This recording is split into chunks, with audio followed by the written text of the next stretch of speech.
Good Wednesday morning. Thank you so much for joining us right here at the top of the hour. We've got plenty to get to this morning. But first we begin with police thinking that two people traveled around Wisconsin buying pseudoephedrine to make meth in Vilas County. It's not the long-promised border wall, but it may be the next best thing.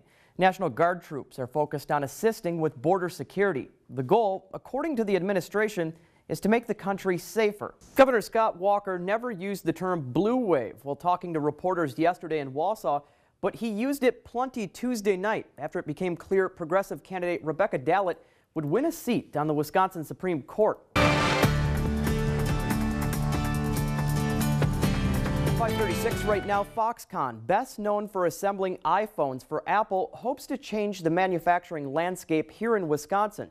Milwaukee is the new home to Foxconn's North American headquarters, and Racine County will be home to its new manufacturing campus. A schoolyard battle is brewing in Oklahoma, but this isn't a case of students throwing punches on the playground. It's actually a financial fight between teachers and state officials. John Lawrence has the story. President Trump has signed a memo which will send National Guard troops to the country's southern border. The Department of Homeland Security hoped to have some of those troops in place today.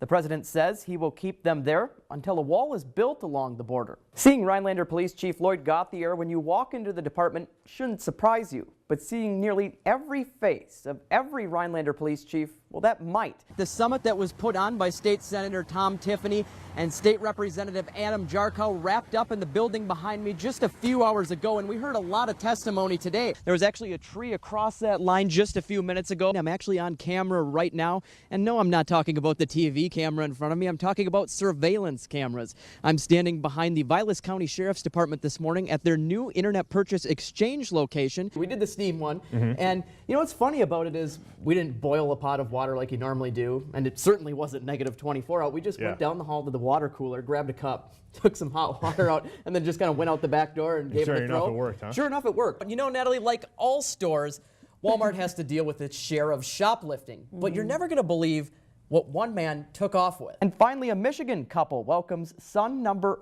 14. That's right. The Rockford couple has all boys. That is a lot, isn't it? That's a lot. It's crazy. A lot of all help around boys, the to be house. all boys, Yeah. too. Busy house. Busy house. Very busy house. They'll be looking to probably get out of the house here. And you got some good news with that, at least if we're, you know, back here in the Northwoods.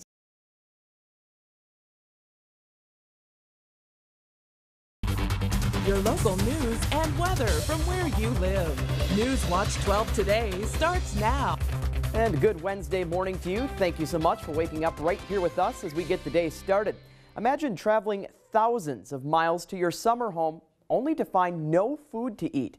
That's what migrating birds are discovering across northern Wisconsin after more than 18 inches of snow fell in many places. Hopefully the animals can catch a break with this winter weather we've been having. For more on that, let's get over to the Weather Center right now and check in with Chad on this Wednesday morning. Good morning to you, Chad. Springtime, is it in the forecast at all here in the near future? Bilateral talks between the leaders of the U.S. and Japan resume today. President Trump and Prime Minister Abe are at Mar-a-Lago discussing trade and other issues. And the U.S. also preparing for another possible high-level meeting. John Lawrence reports. A White House official says Kim Jong-un was personable and well prepared during the talks with Pompeo.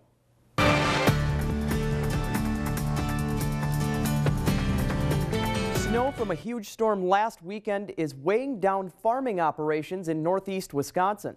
Governor Walker signed a tax cut bill that will give families a cash bonus for each child.